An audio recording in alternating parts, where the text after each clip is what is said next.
out. Now hear me roar, I'm an apex predator from the sycamores. Let's get Skeletor. Chains out, chains out. Watch it learn. Get that thing cranking, yeah, slash, burn. Blow to the knees, yeah, crank it like a chainsaw. Blow to the knees, yeah. All right, so we're here with Alex, and he's going to show us today about his chainsaw builds. Why don't you give us a rundown of what each one is here, what we got, and talk a little bit about the build, and tell us, what you did with it, parts you put on, and just the whole bit of that. Sure. So we'll start with the runner-up here. Everyone knows the Holtzfforma Farmertech. It's the 660 kit. It's probably their most common selling model, and for good reason. The parts quality on this out of the box is fantastic, and at the end of the day, you can make a really powerful saw and not break the bank. You're probably less than a quarter of what the OE equivalent cost would be from steel. And you can get that on Amazon or anywhere, like $400. Like $400. Yeah. Assembled, unassembled, your choice. As Scott and I were discussing earlier, I went with the unassembled kit so that I had the opportunity to clean, inspect the parts before I put it together. Figure if I'm making the investment, and I think we both enjoy putting this kind of stuff together. So if you're making that much effort into it, you might as well make sure the parts are nice and clean, the fit and finish is good on your way to assembling the final product. The gotcha with these that I have noticed is you will run lean unless you replace the crank seals on both sides, both the flywheel and clutch side, with the OE seals. And when you look at them, when you hold them up, you see the OE one and you see the one that Farmertech gives you. It's not apples to apples. Yeah. There's definitely some shortcomings, and that'll keep you from getting a lean grenade situation with these, as the air ratio is super important with two-stroke. Other than that, this saw has seen a ton of use and really hasn't given me any heartache after addressing those two issues. Little stuff, the fuel caps. The caps I got from Farmertech weren't fantastic. These admittedly are just Amazon. They're also aftermarket, but had a little bit wider of like a sealing kind of perimeter ring on there that made the difference, and that's all she asked for. Nice. And we'll move on to my personal favorite here, the 372 XP kit. I think I've noticed on the Farmertech site, I think they changed the naming a little bit. I don't think they call it the 372. I think they might call it like a 368 or something to skate around some, some stuff that they're trying to do there. But at the end of the day, it's a 372. Some guys that are into Husqvarna may know that there's two variants of the 372. There's the X-Torque model, which is like 2013 and newer, and then there's the non-X-Torque. Anything you get from Farmertech is going to be the non-X-Torque style, which is fine. That means the cylinder is going to be more simple. The intake hosing and tubing is more simple. It's a more simple design, and it makes so much darn power, you're not going to care. Yeah, right. Something in common with both of these is if you're building these, you want to go a little extra distance. Maybe you don't. The big bore kits come with a piston and a cylinder from a company, Highway, H-Y-W-A-Y. Highway makes these cylinder kits. They're lined with something that they call Nick-A-Sil. I'm not sure what Nick-A-Sil is, but you can definitely tell there's something lined in these cylinders that gives a nice finish. The machining is fantastic. And the rings, hand-fit caber rings, made in Italy, good stuff. You do need to hand-fit them though. Put them on the piston, check the gap, file, check the gap, get it to the spec. That made a huge difference, and as you'll see here in a little bit, we'll give these some pulls outside, and you can see the compression has honestly only gotten better since they've been running, and both of these have a lot of hours on them, and they're still getting smoother. The compression's getting better. As as time goes on. Yeah, nice. And what would you say like a base kit like for this one would cost? So the base kit, now if you're going down the Farmer Tech road, wait for a coupon, some sort of sale they're having. That can almost sometimes offset the cost of the cylinder kits. So the base kit, I think they're like $378 or something like that. You know, they move. The prices move around. Yeah. Let's call it $400. Yeah. The cylinder kit, that includes the piston, the cylinder, and the rings. Let's call that another $125. Okay. The bar from Farmer Tech is fine. Not sure if this will show well on camera here, but you can see we got, you can see that. You get some discoloring here. Mm-hmm. The bars are not very temperature tolerant from Holzfforma. It's the Farmer Tech. Chinese stainless. It's not true stainless. Yeah. It's definitely a in-house custom blend. Yeah. That is, you know what, guys, it's good enough. This bar has seen a lot of use. And if little discoloration's the worst thing we're dealing with here from a little heat stress, there's worse things in the world. This bar has done great for the 18 to 25 bucks, whatever it was, with a chain. Wow. You know, how do you argue with that? It. Something happens to it, you know, blown over. Yeah. No big deal. Some gotcha points. I mentioned the crank seals. Guys, gotta do the OE crank seals. It will make a headache for you. Mm-hmm. Something also unique to these that I didn't mention to Scott earlier is when you're building these, if you use a good quality sealant, you can delete the gasket that separates the cylinder from the rest of the from the crankcase here, which will then also advance timing and also increase compression as you're lowering your deck height. It's not much, but it's enough that it makes a difference. I forgot to mention that earlier. Yeah, nice. So both of these kits, and I've also done two more identical, another one of these and another one of these for my brother. And both turned out fantastic. And both of those also have done the base gasket delete. Mm-hmm. And we've had nothing but good results. Nice. If you're going to do that, just before you potentially ruin your investment, what we found is if you use some plumbing solder, take the spark plug out, feed a piece of plumbing solder in the cylinder, and hand rotate the engine one full rotation. And if you have the solder fully inserted against the side of the cylinder, the lead is soft enough, you're not going to hurt your piston, you're not going to hurt the cylinder wall, and you will see how much headspace you have left. It'll compress the lead to know the thickness of how much clearance you have, and you can mic that out and make sure you know that you're within a reasonable level, a safe margin of error. Yeah. I think we were doing 0.35, pretty much a spark plug gap. Essentially is roughly where we were measuring, which is plenty. When things are warmed up, it doesn't move a whole lot, but it's enough that you want to leave a little margin for error. In there really. Sure. And how long did you say you had these for both? These have about 3 years of use on this one 2, this one 3, and another set up at my brother's farm that have about a year each. So how many hours do you think you have on these saws?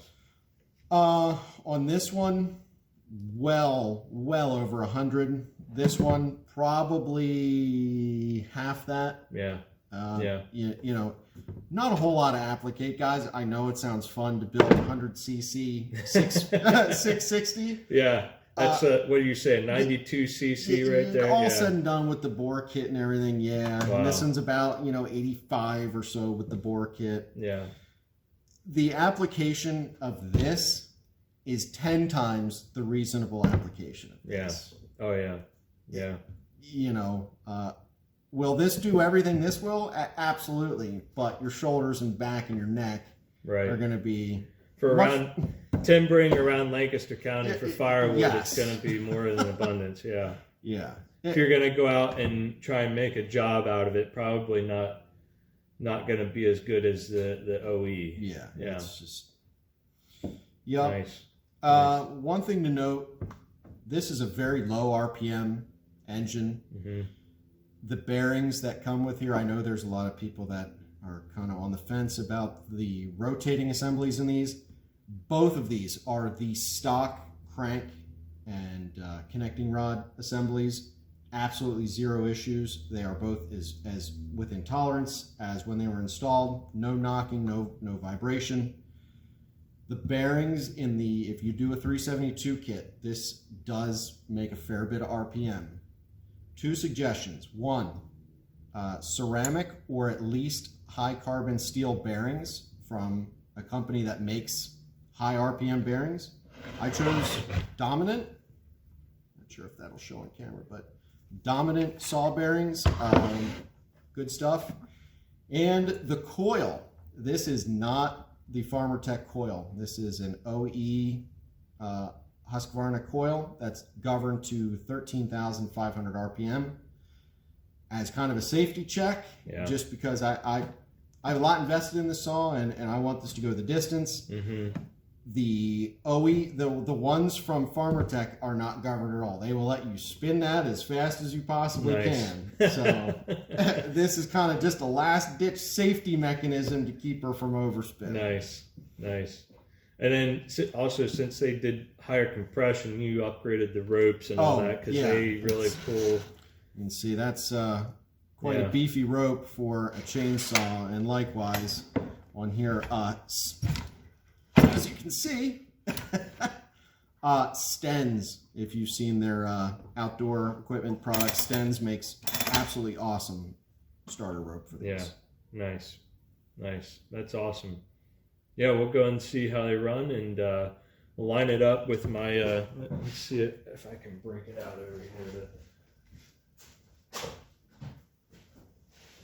The old, well, I shouldn't say it's old, but the little bitty Ryobi, I mean, it's done its work, but obviously nothing in par next to these guys. I think this is a total, like, I don't know, 38 cc, 40 cc, something like that. So yeah, we'll do a side-by-side comparison so that you can see what your run-of-the-mill 18-inch bar will do, and then what one of these guys will do.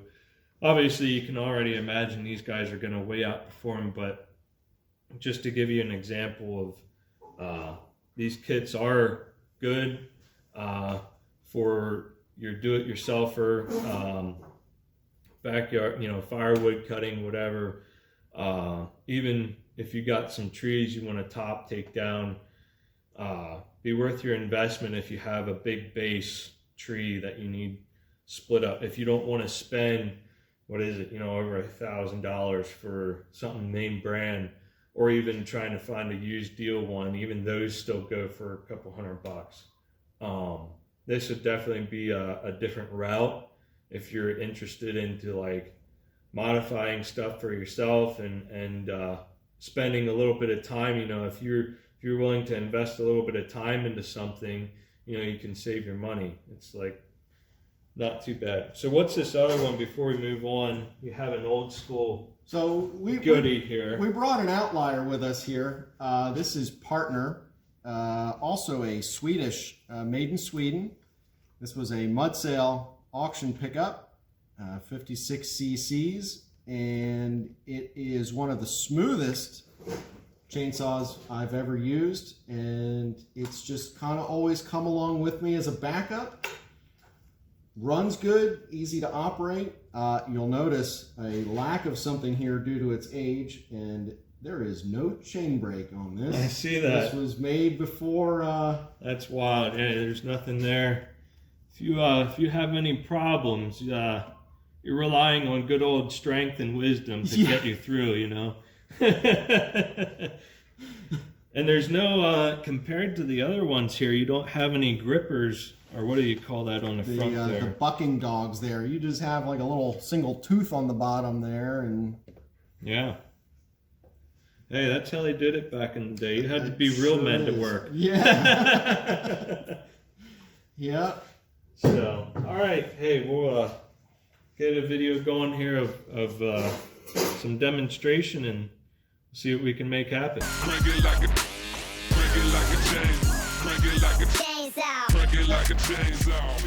Just like the real deal. Set the choke. We're fueled up.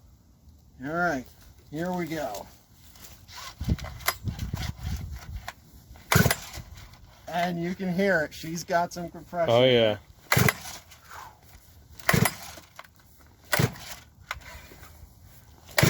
Wow. Woo! Yep. Sometimes that's one of the downsides of these is as they get built, they get more and more and more compression as they get broken in. That's where the power comes from, but that's where the tired arms come from too. Yeah, I believe that.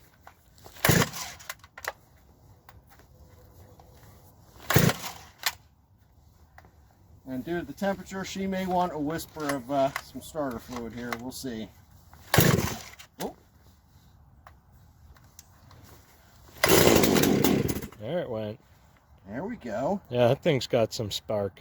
And we'll move that just up to the, so the second position there sets the high idle, but takes the choke off. Gotcha. So,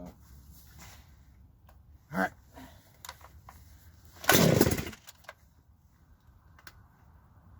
We'll give it one more on choke.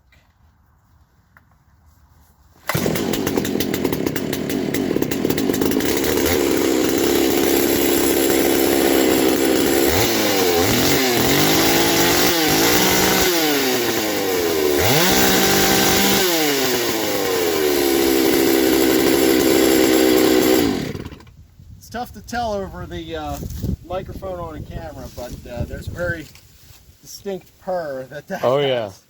Oh yeah.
Alright, so that's what your standard 18-inch regular chainsaw is about going to do.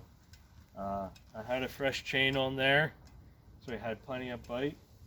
So yeah, now we'll compare it to what the Holtzfforma can do. Typical Holtzfforma.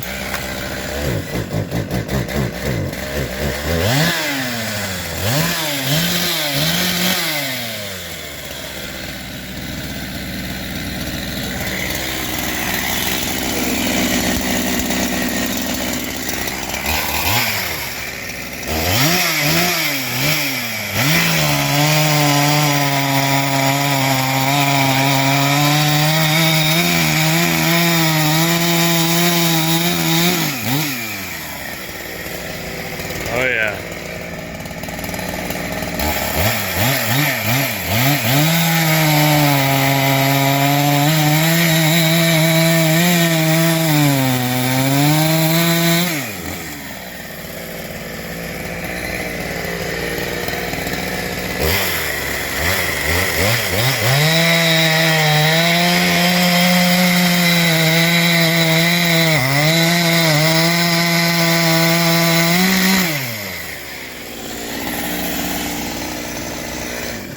Nice.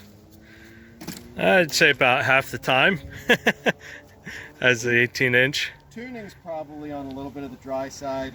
Definitely is a give and take of easy starting versus a little bit more top end power. And Yeah. the oil I'm using, Amsoil Dominator, really good lubricant, but I've noticed it doesn't always burn off the best unless you really get it up to temp. So you saw that puff that came out when it started. Yeah. If I was using probably genuine Still or Husqvarna or Echo, you know, the Red Armor, Yep. it probably wouldn't do that. But a little extra protection. It is a little bit drier, so Yeah. it's all give and take. Nice.